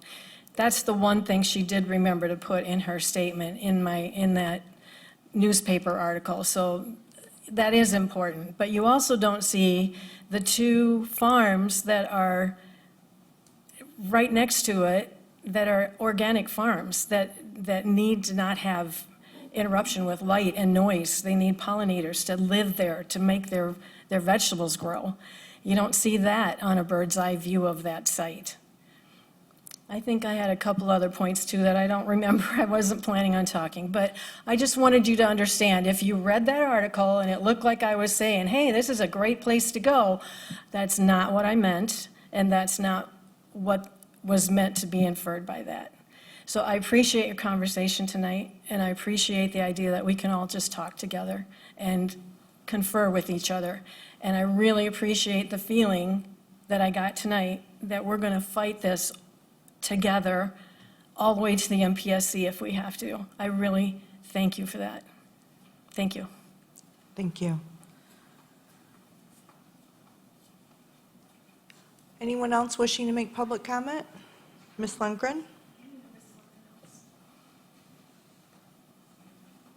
Thank you. I like the idea of this community forum where we can come and ask questions and have the back and forth and not the, okay, 2 minutes left, 1 minute left. I like the back and forth because a question and an answer leads to, well, then what about this? That leads to other questions and furthering the conversation. I think a lot of these questions, because we are starting with Bess, will have to do with the ordinance that's being written, and can we get some answers and get a feel for where that's being fleshed out. I know it's draft information right now, but it's so much bigger than writing a parking ordinance. It's so much bigger than a neighborhood fence setback ordinance.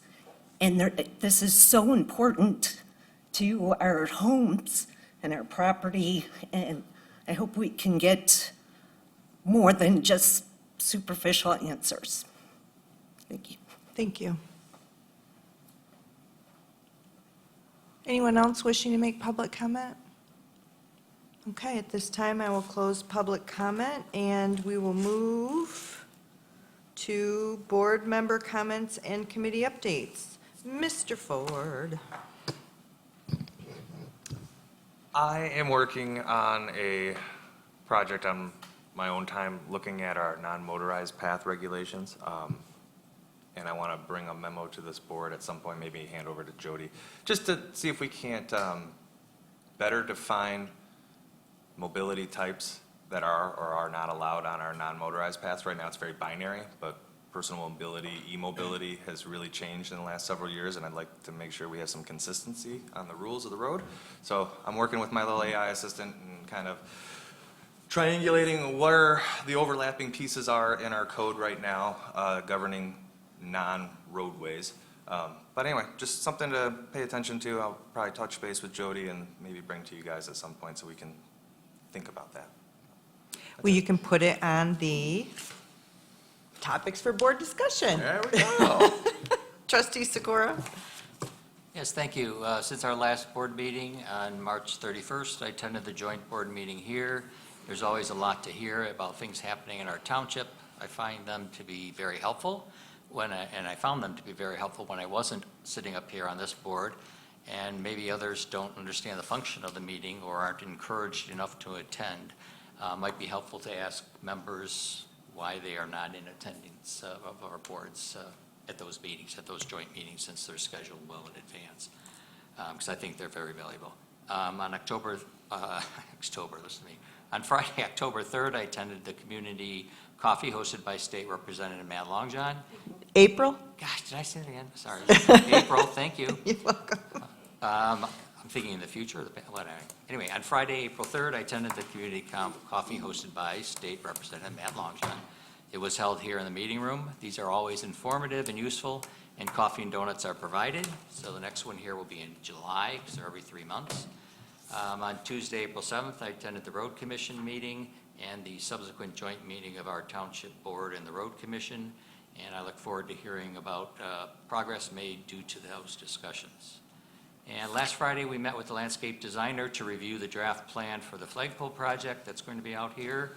There's good discussion, and we look forward to an updated plan soon, which I see just arrived in my mailbox. After that, I participated in our trail work volunteer session in the Asheville Township Park back here. It was good to see many returning members from last year and some fresh faces too. It's a great activity to be involved with. Let's see, tomorrow we have a meeting of the Cemeteries, Buildings, and Grounds Committee, and I'm looking forward to the first session of our board retreat on Thursday morning. And also a reminder for everyone that this Saturday is Shred Day here at the Township from 10 to 12. And that's all I have for today. Thank you. Thank you, Mr. Sikora. Good reminders. Trustee Cole?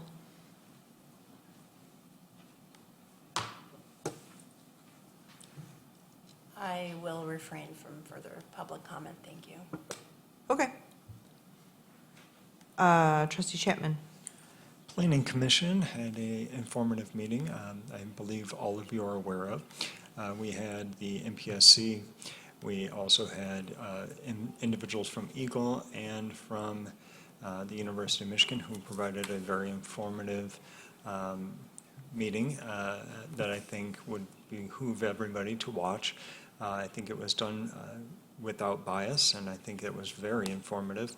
And I think it was well received by the community. And that's all I have at this point. Okay, thank you, Trustee Chapman. Treasurer Bushka? Tax season is wrapped up for 2025. Just a real quick update, I'll make it more official at the next meeting on the SAD issue. But we've streamlined the process to upload everything, and I'm currently in the process of trying to break it to see if I can find flaws or additional issues that come up. I haven't found any yet, but I will do an official update in memo format that we can discuss at the next meeting. That's about all I have. I've wrapped up the tax season. I don't start again until end of May. All right, we got nothing but free time, right? All right. Clerk Farmer. Yeah.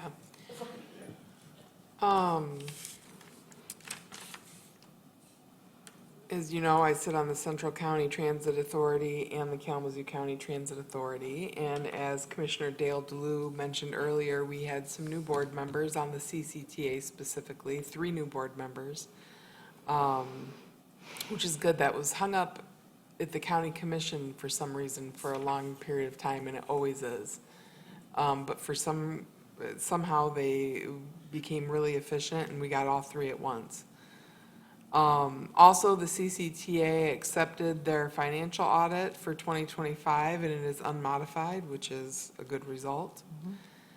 I also wanted to share that we have become members of we being the CCTA have become members of NeoRide, which is a procurement group in anticipation of the purchase of FAIR software in the future. So hopefully that will leverage some buying power for us.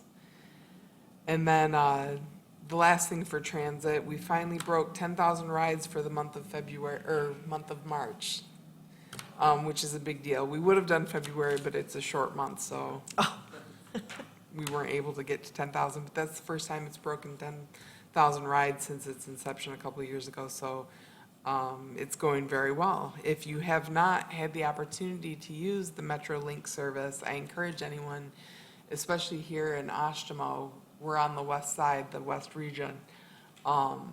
It's a really cheap way to get to where you need to be. It's reliable. It's a very good service. And then just one update to the board regarding the hawkers and peddlers and solicitors permit that we passed at our last meeting. The Girl Scouts have already called and registered for their cookie sales. So Yay. Never fear, the Girl Scouts will be there. Yeah, and that's all I have. Thank you, Clerk. Let's see, I guess I don't have a ton here. Do you want to provide some feedback to the community? I was reading online, I don't remember if it was yesterday or to this weekend or whatever, that this board did not support the lawsuit that was brought forth by other municipalities that currently, I just read, is actually advancing. I read that in the MTA, that that's going to be taken up. The township did not join the lawsuit. The township passed a resolution to which it sent on supporting the lawsuit. So it is not that we did not support the lawsuit. We did. We supported it by passing a resolution. We did not join the lawsuit. And those are 2 different things, but it doesn't mean that we didn't think that the lawsuit was, we wouldn't have done a resolution if we thought the lawsuit didn't have some merit. So I just want to correct that from this seat. And I'll be happy to, I was going to bring copies of that resolution to this meeting, but I didn't get a chance to get them copied. I am attending the supervisors meeting tomorrow. I wish our ordinance enforcement officer was here because one of the topics cracked me up, but whether or not you realize it or not, but putting shipping containers on properties to utilize as like a shed is not permissible, and they are going like gangbusters. So for whatever reason, so that is one of the topics at our supervisors meeting is what are communities doing about these shipping containers? I will be leaving for the Michigan Township Association Conference next week, which I am really looking forward to attending. Always a lot of good information. I believe Attorney Porter will be joining the Monday session. Correct? Yeah, good. I'm not sure we're going to cross paths, but we might. Our first board retreat is scheduled April 16th here at Township Hall. It will start at 8:30 a.m. It's planned to go till 12:30 p.m. You can find that it is a public meeting, and you can find the agenda for that on the website, and so you're more than welcome to come, but we will be working with a consultant to streamline and focus the future. The police committee will be meeting next week as well. We're advancing that work. I'm excited to bring in a retired professional to help us talk through how we might move from a contract from our police services to actually our own dedicated policing. From the HR perspective, we made 2 offers this week to fill the 2 open positions, one for the building administrator and one for the part-time legal assistant. Cross your fingers, light a candle, twirl, that those offers are accepted. So that puts us just about at the end right now for that kind of work. I'm also attending the Youth Sports Complex Authority meeting this Friday, as that work moves forward. Those are also public meetings. They're not broadcasted publicly, but they are open to the public meeting if you're interested in the status of that project.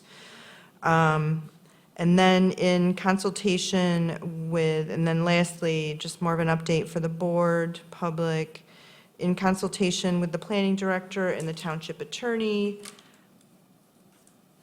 it is hopeful that we will have the next revised ordinance around battery energy storage available in June. I'm not promising that, but that is the guidepost that we have set right now to provide that next draft of the ordinance. And with that, it is 8:08 PM, and my comments are ended, and we are adjourned. Thank you.